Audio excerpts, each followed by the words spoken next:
Okay, holding over here, Daf Yud Aleph, top of the page. We're going based on the Mishnah that we spoke about yesterday. You'll recall we have a machlekes Beis Shammai and Beis Hillel. How is a person supposed to recite the Kriya Shema?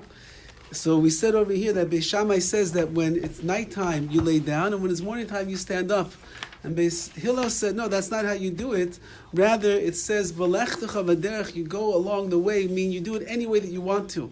In the morning you can be sitting, at the nighttime you can be standing, you can be laying, you can be walking, you can be doing it on the road, any way that a person wants to. That's the way they can say the Shema.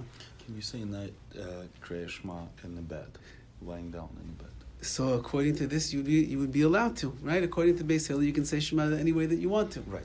But as long as we saw in the Mishnah, as long as you're not laying down specifically to do it the way that Beis Shammai says, as we'll see further on in the Gemara today, right? There is a way. That's what he's saying. Yeah, exactly. We don't hold by Beis Shammai. Okay, so let's see the Gemara. The Gemara says in the top, Bishlama Beis Hillel.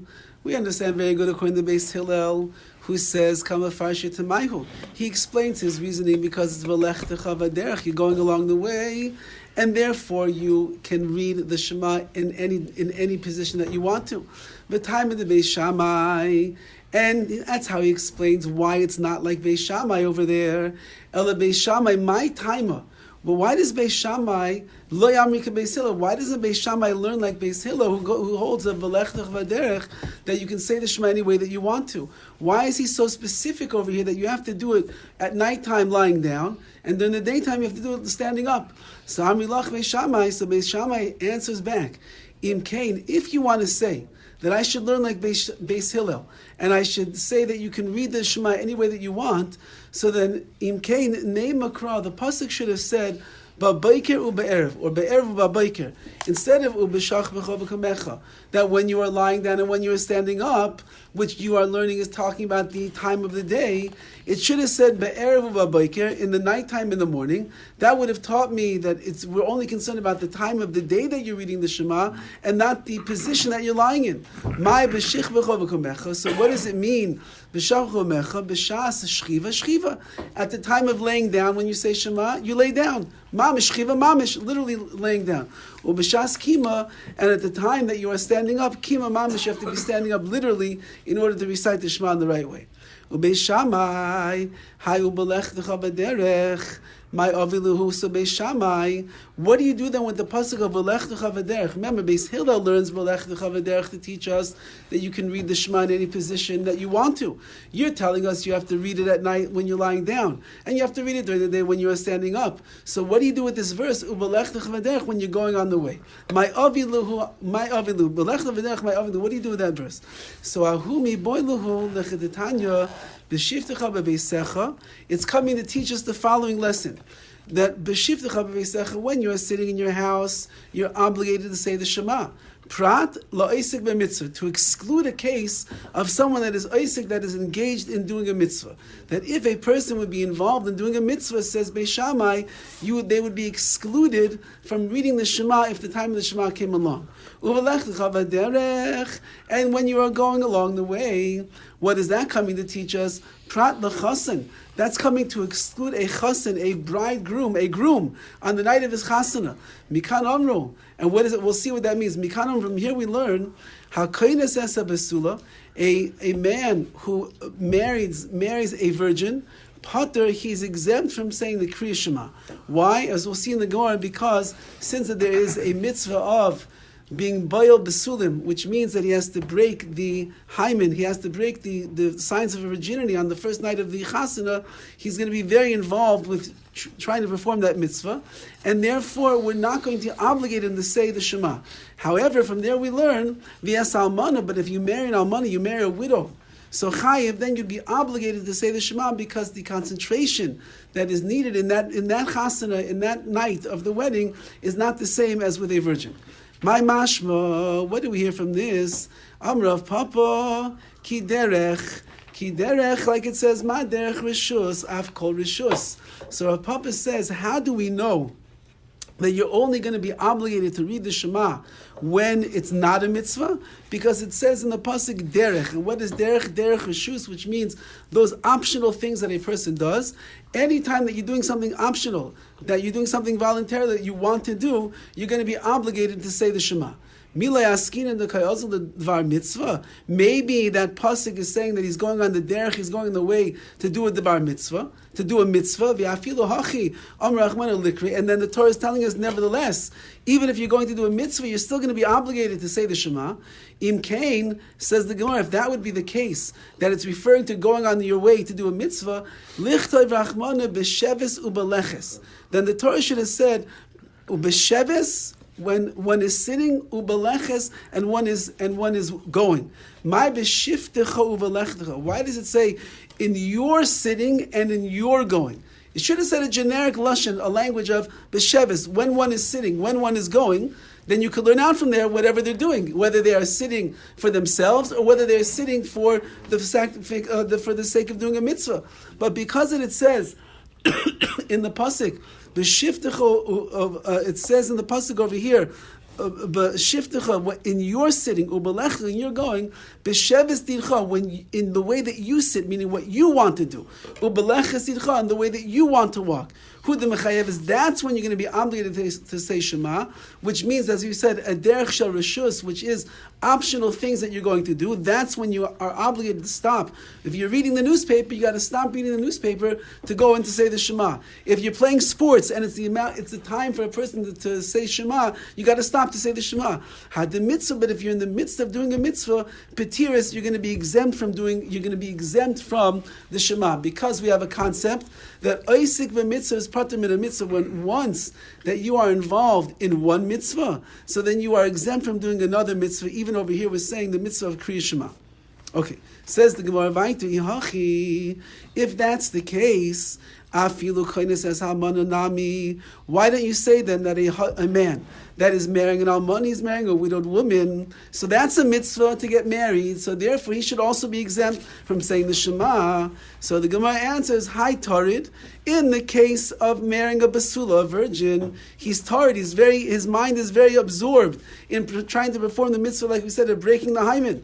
Vahai, but when he's marrying an almana, like Tarid, his mind is not so concerned with any of these things because she's already lost her virginity long before that, and therefore the intensity of the first night of marriage is not the same, and therefore you're still going to be obligated to say the Shema if you marry an almana.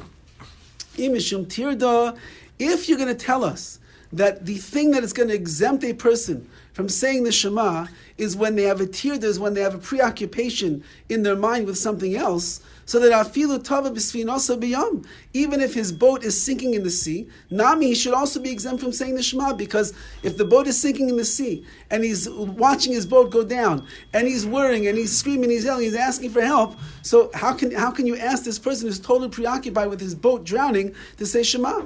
V'chi teimachi nami alama amrav abba bar zavda amarav. So if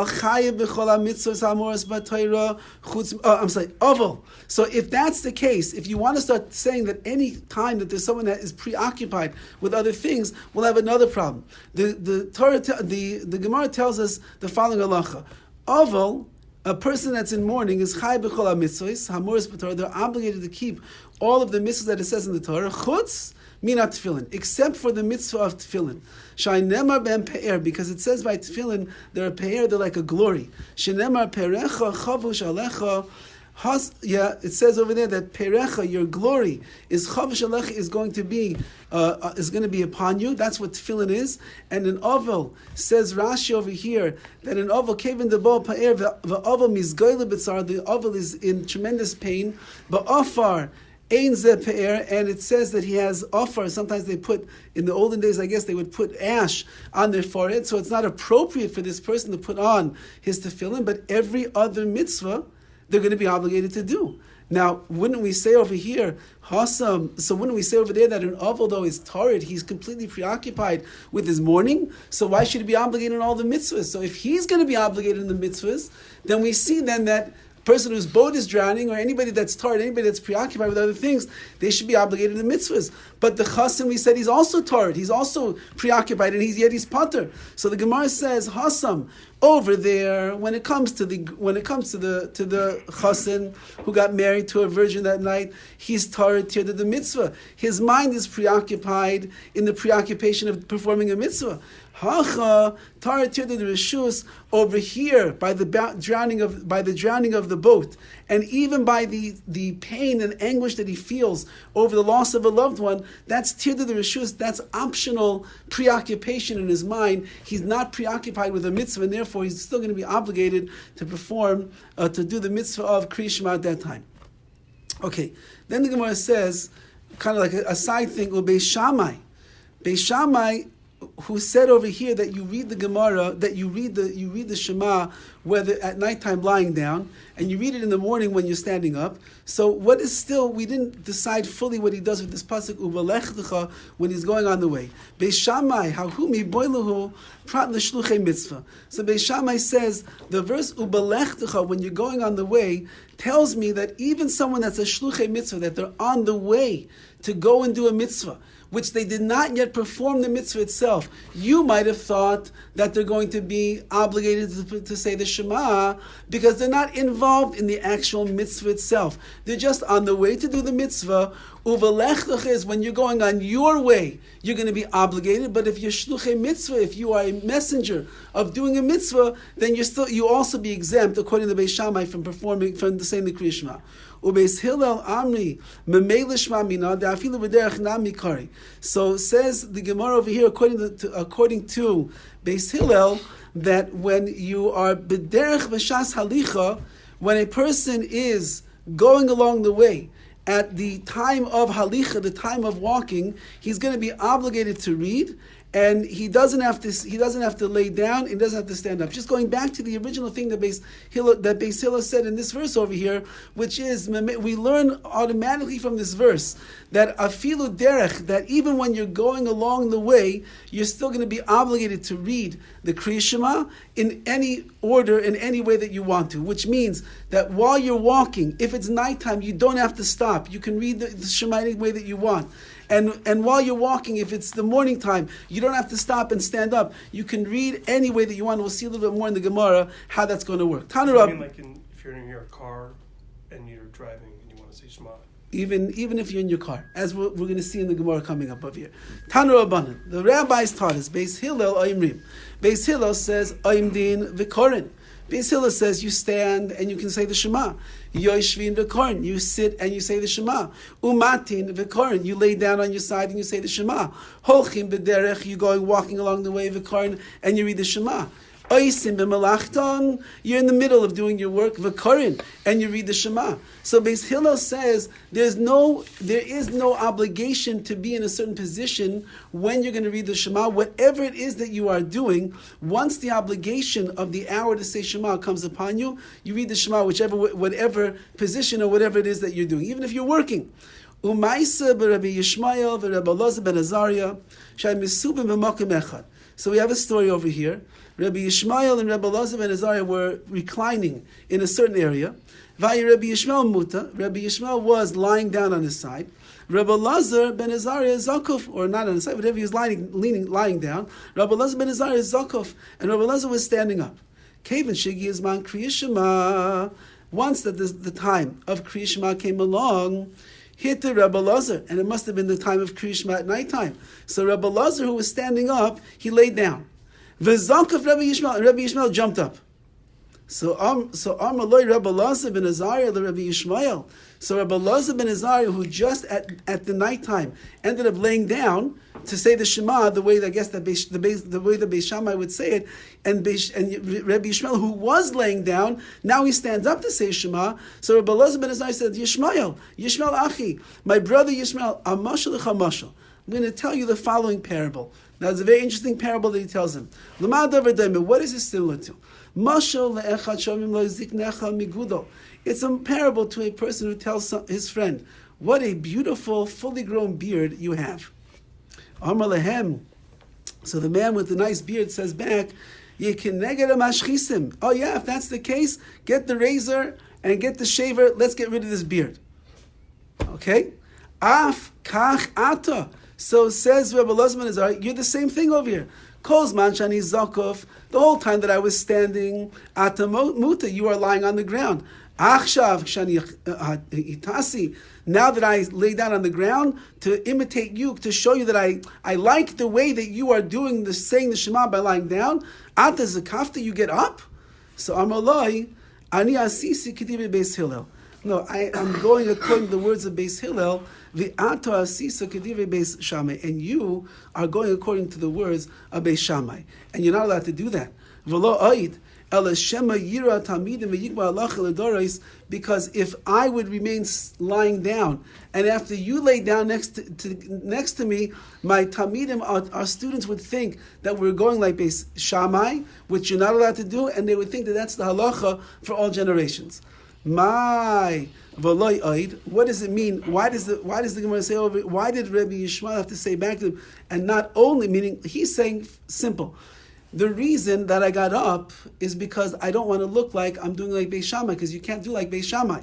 So why does he add the words? Why does he add the statement of Aloyed? And furthermore, I don't want my students to learn for all generations that the halach is going to be like that. Just say that I got up because you can't do like Beis Shammai. What does he need the extra word? What does he need the extra reason for over here? My Aloyed. Because if you want to say that Beis Hillel also would allow you to lay down when you're saying Shema at night, Hani mili the mito, the mata. So then over here he's laying down. Hani mili the mata v'yasam yikara. That's talking about when you were laying down already from the beginning. Aval hacha kevin dar hashta havisa zakuf. However, since over here you, Rabbi Elazar ben Azariah, in the beginning you were standing up, v'hashta muta, now you're lying down. Our students would have said, "Oh, you see, he holds like Beis Shammai. Shema yira talmidim v'yikbul halach l'doros." And they would have said for all generations that the halach is going to be like Beis Shammai. Which means that what? Which means that when does Beis Hillel allow you to lay down for the recital of the Shema at night? That's only when you were laying down already before the nighttime came, and you were staying in the same position. But if you would have been standing at the time that night ushered in, and then you lay down during the time of the Shema, then you look like you're imitating the ways of Beis Shammai. And that we can't do. So you, Rabbi Elazar ben Azariah, you were standing up when it was time to say Shema. And then you lay down. So why did I get up? Because I wanted to show everybody that I don't do like Beis Shammai. Now, even though I would have been allowed to. I could have continued laying down and I would have fulfilled the obligation according to Beis Hillel. But once that you lay down at that time, it now looks like you're doing it according to Beis Shammai. If I stay down, it looks like I'm doing it according to Beis Shammai. And therefore I jumped up so that our students should not make a mistake and think that the halach is like Beis Shammai. Sorry, this is the Shema, because I missed the first couple of Shema. This is Shema of Marv or Shema? Shema, we're talking about Shema of Marv. Tani, Rabbi Cheskel, Asa Kediv Beis Shammai. So Rabbi Cheskel says like this: Asa Kediv Beis Shammai. If you did according to Beis Shammai, Asa, you performed the mitzvah. Kediv Beis Hillel. If you did like Beis Hillel, which means if you did like Beis Shammai, you laid down at night and you got up in the morning time to say the Shema. Asa, you fulfilled your obligation. Kediv Beis Hillel. If you did like Beis Hillel, which is Lech Techa V'derech, you go any way you want to. Asa, you also performed your obligation. So if Yosef Amar. So that's the opinion of Rabbi Cheskel. You don't lose out if you do according to the opinion of Beis Shammai. However, Rabbi Yosef Amar, also Kediv Beis Shammai, if a person does like Beis Shammai, lo yasa, he did not fulfill his obligation. V'lo klum, he did nothing actually. Did not, like we learned in the Mishnah, Misha Yeroisha V'ruba Besukkah, you have a person, and this is in a totally separate halacha, but it's a machlokes Beis Shammai Beis Hillel. You have over here by sukkah, you have an individual whose head and rubai, the majority of his body, is in the sukkah. But his table is in the house. So the question over there in the Gemara is, how livable does your sukkah have to be in order to be considered teishvu ke'in teduro? There's a halacha, a mitzvah by sukkah, that you have to dwell in your sukkah the way that you dwell in your house. So how much of your dwelling in the sukkah has to take place before it's considered that you're dwelling in there like you dwell in your house? So the Gemara says like this: if roisha v'rubai, if your head and the majority of your body is in the sukkah, Even if shulchanu, even if your table is in the house, it doesn't make it in the sukkah. So Beis Shammai says paislin. Beis Shammai says no good. That's not considered someone who's living inside the sukkah. Or Beis Hillel, but Beis Hillel says machshirin. No, it's kosher. It's fine. What's the problem over there? As long as roishav arubai, as long as the majority of the person is actually inside the sukkah, that's called living in the sukkah. So Amrulem Beis Hillel to Beis Shammai. So Beis Hillel says to Beis Shammai, Maisa. So remember, Beis Shammai and Beis Hillel over here doesn't mean necessarily two people. It means the yeshiva of Beis Hillel is talking to the yeshiva of Beis Shammai. And the yeshiva of Beis Hillel said to the yeshiva of Beis Shammai, Maisa, there was a story which took place. Shahalchu ziknei Beis Shammai v'ziknei Beis Hillel levaker es Rabbi Yochanan ben Hacharonis. So the elders of Beis Shammai and the elders of Beis Hillel went on Sukkot to visit Rabbi Yochanan ben Acharonis. And they found, lo and behold, he had a very small sukkah. His head and the majority of his body were inside the sukkah. And his table was inside the house. And the elders said absolutely nothing to him. So what is that? What does that sound like then? Sounds like Beis Hillel is bringing a proof that if they would have held that there was something wrong with this great Rav sitting in his sukkah when only the majority of his body's in there and his table's in the house, then they would have said something to him. But the fact that they were silent and they didn't say anything to him, it must be a raya, it must be a proof that I'm right, says Beis Hillel, that it's completely permissible to be in a sukkah where only the majority of your body can get in there. So Amru Lahem, so Beis Shammai says back, Misham Raya, you want to bring a proof from there? Avheim Amrulai. They also said to him, what did they say to him? So they also told him, they did say, you just don't know what they told him. They also said to him this idea that who says that you're allowed to be in the sukkah in such a way? So if that's the way that you're going to be noyeg, you never would have fulfilled the mitzvah of sukkah all of the days of your life. If someone does according to Beis Shammai, he's chayav misa, he deserves the death penalty. Not like it says, Rabbi Tarfon ani ayisi baba derech v'atesi likros k'divrei Beis Shammai, like we saw in our Mishnah. Rabbi Tarfon came along and he said, "What? I did like Beis Shammai, and I leaned when it was time to say Kriya Shema. And what happened? V'sakanti ba'atzmi mibnei alistim, and I got myself into big trouble with these bandits that were coming around me. Amrullah, and the sages said to me, Kedai yisalocha v'atzmecha, it's worthwhile that you should have been in such danger, she'avarta al divrei Beis Hillel, because you went against the words of Beis Hillel. So therefore we see from these Gemaras that you're not allowed to do like Beis Shammai.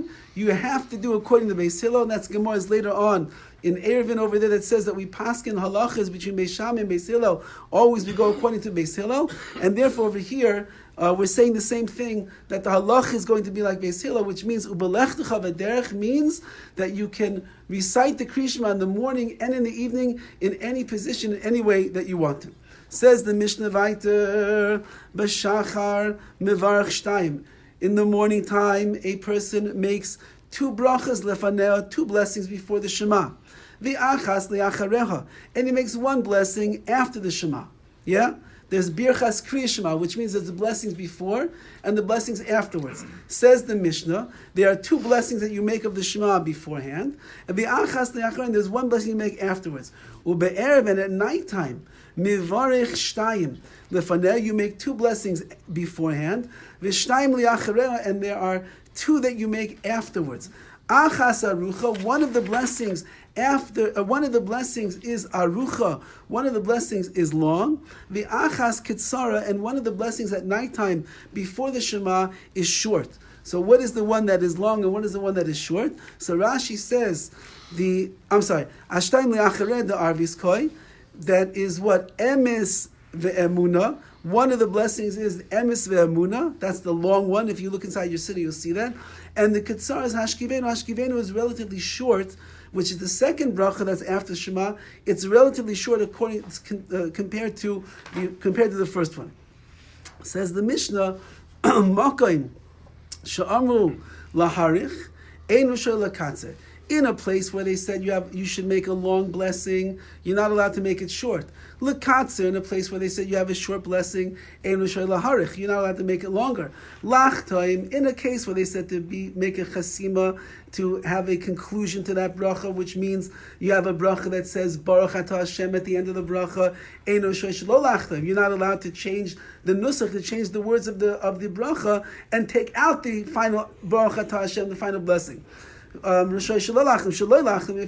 it's a blessing where there's no chasima, where there's no seal of Hashem's name at the end. For example, Rashi says, Birchas HaPeros or Birchas HaMitzvahs, when you sit down on an apple, Baruch Atah Hashem, Elokeinu melech haolam b'rei eitz, so you don't say Hashem's name afterwards. So it says the Mishnah, you're not allowed to add Hashem's name afterwards. Once they coined the phraseology of our prayers, of our blessings, we're not allowed to add or to take away. So, Shaloi lachtam, eino rishoi lachtam. Fine. Now says the Gemara, my mevarich. So, what exactly brachas, which brachas do we say, these two blessings beforehand, what do we say in the morning? Rabbi Yoshia, turning the page, Rabbi Yoshia says, Yoitzer or uvarei cheshech. He fashions the light, uvarei cheshech, and he creates darkness. So the Gemara asks a cryptic question over here, and the Gemara asks, layman yoitzer or uvarei noiga. Why are you saying he creates light and he fashions the light and he creates the darkness? You should say he fashions the light, and Borei Noiga, he creates Noiga, which is not darkness, rather it's going to be some kind of twilight hour over here. And the reason the Gemara is asking the question is, we're holding over here in the morning, it's before Shema, and we're using these brachas over here to praise HaKadosh Baruch Hu. Choshech, it's such a dark word. It's indicative of dark times, is indicative of foreboding times, indicative of I can't see everything the right way, and maybe even struggles and all the different things that go along with the cheshech, with the darkness. Why do we have to say such a negative connotation first thing in the morning over here? Why don't we say Borei Noiga, that Hashem creates the twilight, which is already talking about where the sun is coming up, the light is coming up. It's a much more positive way to say the kind of creator that HaKadosh Baruch Hu is. K'dichsiv, like it's written, Kidechsiv Kamrinan. We are only saying the bracha according to the way that it is written in the pasuk. And how is it written in the pasuk? So you see Rashi over there says, Ksiv Bikra, it says in the pasuk, Yoitzer or, Hashem fashions the light, Ubarei Choshech, and he creates the darkness. Oiseh Shalom Ubarei Ra. He makes peace and he creates Ra, and he creates evil. Okay, so now the Gemara say, if that's the case, Oiseh Shalom Ubarei Ra. Then you should finish off what it says in the verse. If you're so concerned about doing what it says inside the pasuk, so then go with the rest of the pasuk over there, which says that Hashem makes shalom, he makes peace, ubarani, and he creates evil. Mika amrinon kidechsiv. So do we say everything that it says in the pasuk? We don't. Elaksiv ra v'karinan hakol.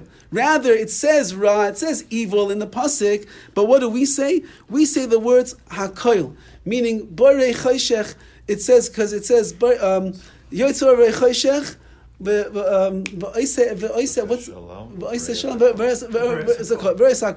So instead of saying the word ra over there, which would be the next word in the verse, we use the word hakol instead. We say everything, which is showing us we don't want to say something that's negative. So then if we don't want to say something that's negative, we don't want to mention ra, so then don't mention choshech, which could be taken as a negative thing as well. So says the Gemara, the Karinin HaKoy Lishno Alya. It's a nicer lashon, a nicer way to say it. So hachanami, so too over here, layman noiga lishna ma'alya. Why don't we say that Hashem creates noiga? He creates this twilight hour, which is nicer way than saying the darkness. So says the Gemara, Amarava kedei lahaske midas yaim balayla umidas layla biyam. The reason is because we want to make mention of the midah, of the measurement, of the aspect of daytime, balayla in the night, umidas layla biyom, and we want to make mention of the aspect of the nighttime during the day. So Bishlei Mamidas Laila Biyoin. I understand that you want to make mention of the nighttime during the day, or that means that what you are fashioning the light and you are creating the choshech. So you're talking about daytime and nighttime. Elamidas yom balayla, but the nighttime heichi mashkachasla. Where do you have? How are you going to make that into the brachas? Amar Abaye, because it says later goylel or. He brings about, or he eclipses the light before the darkness, and the darkness is eclipsed in front of the light. So we want to mention the aspects of the daytime during the night and the aspects of the nighttime during the day, and the Mefarshim say over there because we since we're coming to the Shema. Or it's coming over here right after the Shema. And the Shema is where we're Makabel Omach Shemayim, we're accepting HaKadosh Baruch Hu's yoke as the sovereignty in our lives. So we have to make sure that everybody understands that the same God that creates darkness is the same God that creates light. And the same God that creates the light is the same God that creates the darkness. And you shouldn't think that, God forbid, there's the light God and there is the dark God. It's all the same HaKadosh Baruch Hu, because that's what we're accepting upon ourselves. Okay, now... V'idach, the second blessing that we're going to say after the Shema, Maihi, what brach is that? So Amar Rav Yehuda Amar Shmuel, Ava Rabba. It's Ava Rabba, a great love. V'chein urilei Rebbe Elazar l'Reb Padas Berei, and that's what Rebbe Elazar taught to his son Reb Padas.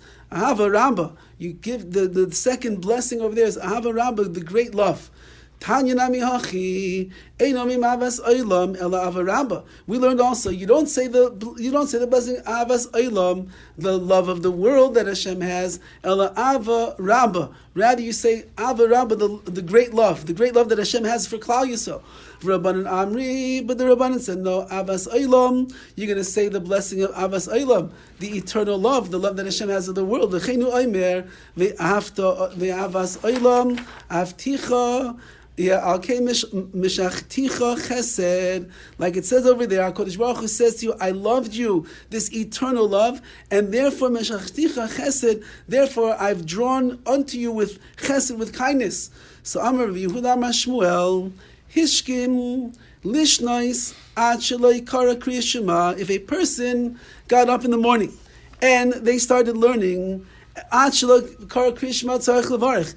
If you did not yet say Kriya Shema, Tzarech Levarach, you have to make the bracha on Birchas HaTorah. Okay, now we're going to get into a sugya of Birchas HaTorah. What are the blessings of Birchas HaTorah? So the Gemara is saying the following. If you woke up in the morning and you did not yet say Kriya Shema, and the Shema means you did not yet say Kriya Shema together with the brachas that go along with it, so then Levarach, then Tzarech Levarach, you have to make the blessings of Birchas HaTorah on the Torah itself, which we'll see what that is. Mishikar Kriya Shema, however, once that you already said Kriya Shema, Ein Tzarech Levarach, you don't have to make the blessings on the Torah. Why? Shekvar nifter be'ava rabba, because since that same Kriya Shema goes along together with the brachas, and there's a bracha of be'ava rabba, and in ava rabba, as we'll see over here in Rashi says, sheyesh ba me'ein birchas HaTorah. Ava Rabbah that we say in the morning, it's like the blessings of the Torah itself, because it says, V'sein b'libeinu, put into our hearts, Lil moed l'lamed, to learn and to be able to teach, Lishmor v'lasais, to guard and to do, Ulekayim es kol divei Talmud oesecha, that we should guard, we should keep all the mitzvahs of your Torah, Usalam deim chukei retzanech, and we should learn the statutes of your will. So you see that what? That's really telling you the same thing that we're going to see in Birchas HaTorah, where it's like asking, it's like a bracha that we're like a plea that we're asking Hashem that we should learn Torah in the right way, and it should work in the right way for us as well. So therefore, if you said Kriya Shema, so then you're covered by the Avaramba. Amar Rav Huna lemikra tzarich levarich lemidrash ein tzarich levarich. So the Gemara says, according to Rav Huna, when do you have to, for what type of Torah that a person learns, do they have to say Kriyas HaTorah? Do they have to say the blessings of the Torah for? So he says, one is lemikra. If you're learning verses in the Torah, you have to make the birchas Torah. You have to make the blessings of the Torah. Ulemidrash, but this opinion of Rav Huna says, but if you're learning midrash, ein tzarich levarach, you do not have to make the bracha on the Torah in the morning. And the reason is because Rashi says, "Hu karav lemikra." It's so similar. Midrashim are really expounding upon the verses that you have in the Torah itself. So if you already said, therefore, if you So why wouldn't you have to say it then? Because it's what? How karav lemikra kagan mechil v'sifra sifra midrash and mikrois. So but you said you have to say a bracha on mikra. So, but if you're not learning mikra and you're only learning midrash, you don't have to say a bracha on the midrash because it's karav to mikra. It's because it's not actually mikra itself. I think that's the pshat over here. Since that is not actually the verses themselves, therefore Rav Huna holds you don't have to make a bracha if you're only learning midrash. That's one opinion. Says the that's midrash ain't tzarich levarach. Rabbi Elazar Amar lemikra ula midrash tzarich levarach. No, for midrash also because that it's so close to the verses, therefore it requires you to make a bracha. However, the mishnah ain't tzarich levarach, but mishnah which doesn't always come to the absolute conclusion of what the psukim are talking about and what the halach is going to be. Therefore, he says, "Ain't tzarich levarach." You don't have to make a bracha on Mishnah. Rabbi Yochanan Amar af lemishnah nami tzarich levarach. You do have to make a bracha on Mishnah as well. Aval the Talmud ain't tzarich levarach. But when it comes to learning Gemara, you don't have to make a bracha of Birchas HaTorah. However, the Rava says no. Af the Talmud tzarich lachzor levarach. When it comes to Talmud, when it comes to learning Gemara, of course you have to make a bracha. Says Rashi, why on the Gemara do you have to make a bracha? Shu ikra Torah, because that's the main Torah that we are learning is called Gemara.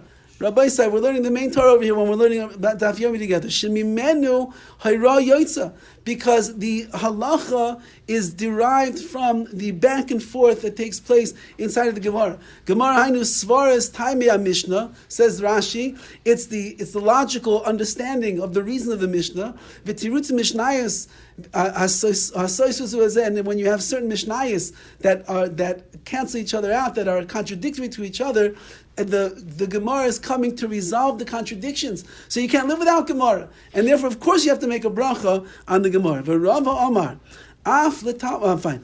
The Amar of Chia bar Ashi, Zimnin Sagin, Haba Kamina Kamei the Rav, Lisnoya Pirkin, Besifra. There were many times that I came before Rav, and I was learning Pirkin the Sifra.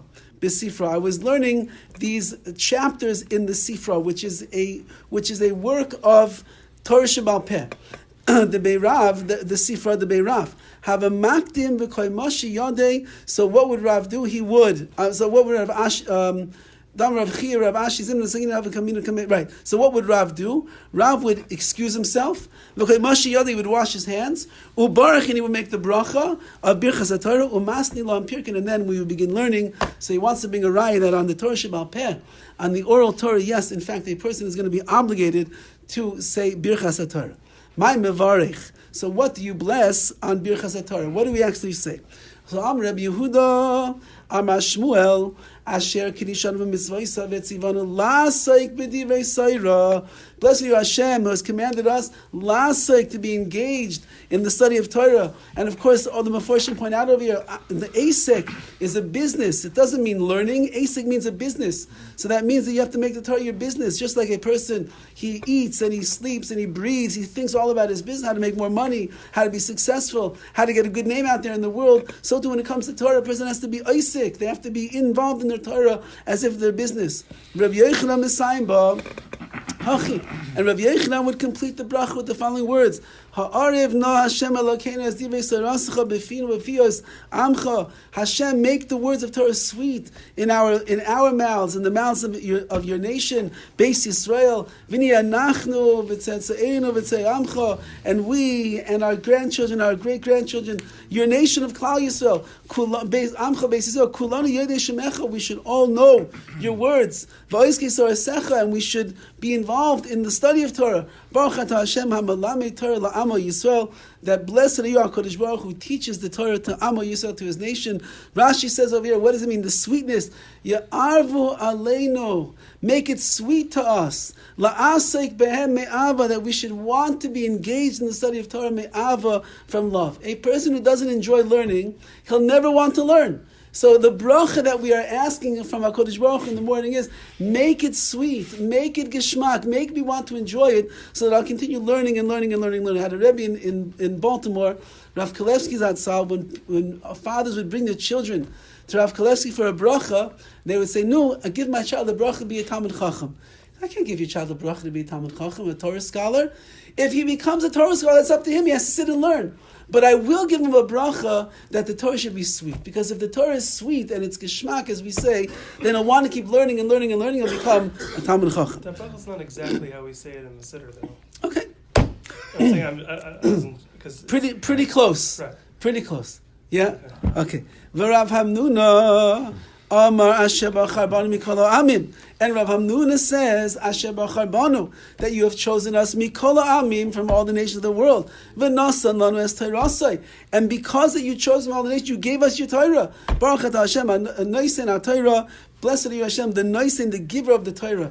And also, the Mefarshim point out over here, it doesn't say, Blessed are you, Hashem, Nasan HaTorah, that gave us the Torah. Blessed are you, Hashem, Noisen HaTorah, you're the one who's giving us the Torah. Because every day, Chazal tell us, it's like you're standing by Har Sinai when you're learning Torah, and every day it's a new Nesina, every day it's a new giving of the Torah that HaKadosh Baruch Hu does. So Amar Rav Hamnuna, he ma'ula sheba brachos. So Rav Hamnuna said, this is the best of all the brachos. Hilkach limreinu lekula, and therefore he writes, the truth is we're going to say them all, and that's the custom that we have. We end up saying all of these brachos of Birchas HaTorah. Now, just wanted to make a public service announcement. As we mentioned the other day, everyone should know that on Sunday mornings and Shabbos mornings, when we are learning before we actually daven, please do not forget to say Birchas HaTorah before we learn, to make sure that you are allowed to be in the shir before we start learning. As the Gemara says, if you did not say Abba Rabba, so then you do not have the right to be learning Torah, and therefore we have to say Birchas HaTorah first. Just like when you want to partake of food, you have to make a blessing beforehand. So too, when you come to learning, you have to make a blessing beforehand. Okay. Tanan Hasam, we learned over there. Amalehem HaMemuna, the Memuna, who is called we're going to be speaking over here a little bit about Birchas Kohanim. So there's someone in the times of the Beis HaMikdash who was known as Sagan Kohanim. He was like the I don't know how you say Sagan in English, but he was a Sagan Kohanim. He was like the appointed one for the Kohanim, that he would inform them of what they had to do and when they had to do it. Like a Kohen Gadol, or No, a Sagan Kohanim, he was like the I don't know what they call it in English over there, but he was the informer. The deputy High priest. Okay, very good. The deputy high priest, which means that he was in charge of making sure that the Kohanim knew when and what and where they should be at what time. So the Gemara says like this: Tanan Hasam, Amalem HaMemuna. So the Sagan Kohanim, the deputy of the high priest, would say, Baruch Hu bracha achas. He would say, make one blessing, ve'im baruch, and they would make a blessing. V'kara aseres hadibros, and then he would tell them, say over the aseres hadibros, the 10 Commandments, Shema, say the Shema, v'haya, the first paragraph of the Shema, im Shemaya, v'hayim Shemaya, v'yomer, and say over the paragraphs of the Shema, u'baruchu, and say baruchu, u'baruchu esa'am gimel brachos, and then I want you to give a blessing to the nation of 3 blessings. Emes v'yatziv, which is the brachas that we have by the Shema. Ve'avoida, and also you have to do ritzei, which is part of our Shemona Esrei. U'birchas kohanim, and you should give them birchas kohanim as well. U'b'Shabbos, and on Shabbos, ma'isivim bracha achas le'mishmar yotzei. And on Shabbos, there's a mishmar, which is that there were 24 different mishmars, 24 different guardings, so to speak, that the Kohanim would have. They would have groups that would come into the Beis HaMikdash at the time that they would bring certain karbanos. So when on Shabbos, one mishmar, one group would leave and another one would come in. So as the one that was in the Beis HaMikdash would be leaving, so Ma'isif and Bracha Achas the Mishmar Yotzei, the ones that were coming in would give a bracha to the ones that were leaving. My bracha. What is the bracha? My bracha achas. What is this one bracha that they would give? Either we're going to see it's going to be Yotze Or, which we said is by the Birchas Kriya Shema, or it's going to be Avaramba, or it's going to be the other bracha of Avaramba. So ki hayde Rabbi Abba, Rabbi Yosi bar Abba, ikloilahu asra, boy minayhu my bracha. I came to this place and they asked me, which bracha did the Kohanim give over here? My bracha achas. Which one of the brachas did the Kohanim give? Was it Yotze Or was it Ava Ramba? L'hava biyodayu. We didn't know. V'yasta shailu l'Rav Masna l'hava biyodei. They came to ask Rav Masna, which bracha was it, Yotze Or was it Ava Ramba? L'hava biyodei. He didn't know. Asta shal Rav Yehuda Amar lahu, and he said to them, Hochi Amar Shmuel Ava Ramba. Shmuel said the bracha that the Kohanim will give over here is Ahava Ramba.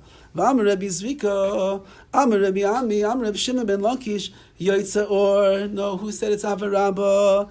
It's really Yotze Or. Kiyasa Rabbi Yitzchak bar Yosef, Amar, had Rabbi Zvika, Lav beferish Itmar. This that Rabbi Zvika is saying, that you say Yotze Or, he didn't learn it out explicitly.